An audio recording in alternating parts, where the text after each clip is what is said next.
எத்தனையோ அம்மா அப்பா எல்லாரையும் சந்திச்சிருக்கீங்க, அந்த ஒரு மொமெண்ட் சொல்லுங்க. இல்லை, அவங்களோட ஆசீர்வாதம் அதான். என்னோட தொடக்கமே என்னோட நாள் ஆகஸ்ட் 29ஆம் தேதி வந்து காலையில் 7 மணிக்கு ஃபஸ்ட்டு இதில் தான் தொடங்குவேன். அப்பா அம்மா கிட்ட ஆசீர்வாதம் வாங்கிட்டு அடுத்தது வந்து இவங்கக்கிட்ட போயிட்டு அதுக்கப்புறம் ஏழை ஆர்ஃபனேஜ் போயிட்டு அப்புறம் அடுத்தடுத்த விஷயம் பண்ணுவோம். இது நான் கற்றுக்கிட்டு, இது சாப்பாடு போடுற விஷயம் நான் கற்றுக்கிட்டது நான் ஃப்ராங்காக சொல்கிறேன்.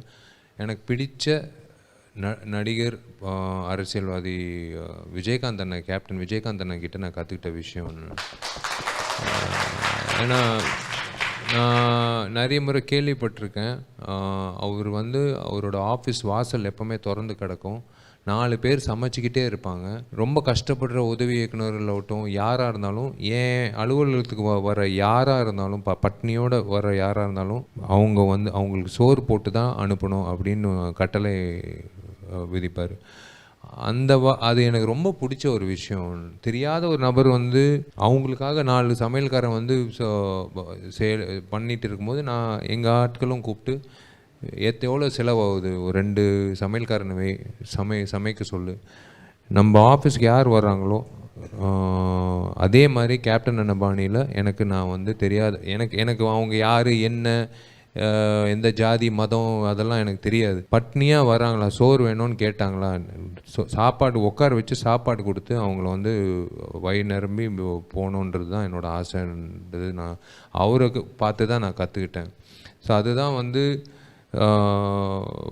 முடிஞ்ச அளவுக்கு எந்த ஒரு நிகழ்ச்சி, இப்போது ஆர்யாவோட பிறந்தநாள், இல்லை கார்த்தியோட பிறந்தநாள், இல்லை என் நண்பர்களோட பிறந்தநாள், க்ளோஸ் நண்பர் யாராக இருக்கட்டும், யாருக்குமே நான் இன்னி வரைக்கும் கிஃப்ட் வாங்கினதில்லை. அது என்ன செலவு பண்ணணும்னு நான் நினைக்கிறேனோ, நான் அந்த குறிப்பிட்ட ஒரு 2-3 ஆர்ஃபனேஜஸ்க்கு வந்து சாப்பாடு போட்டு அந்த ரெசீட்டை வந்து அவங்களோட வீடியோ, அவங்கள வாழ்த்துற மாதிரி ஒரு வீடியோ வந்து கிடச்சி அவங்களுக்கு வந்து நான் கிஃப்டாக கொடுத்துருவேன். இதுதான் வந்து தயவுசெய்து என்னை தப்பாக நினைக்காத. நான் வாட்சோ இல்லை வந்து எது வேணாலும் வாங்கலாம், ஆனால் இதை விட ஒரு பிளெஸ்ஸிங் வந்து யாருக்குமே கிடைக்காதுன்னு சொல்லி நான் கிஃப்டாக அந்த ரெசீட் கொடுத்துருவேன், அந்த வீடியோ அனுப்பி விட்டுருவேன்.